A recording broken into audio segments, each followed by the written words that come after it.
سخن بر چه سان است و آن مرد کیست که زیبای سربند و انگشتری است؟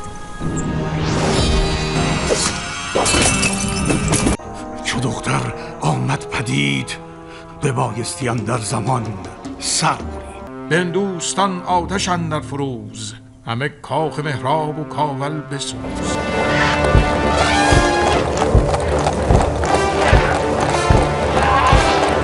که ویران کنی خانه آباد من، چنین داد خواهی همی داد من.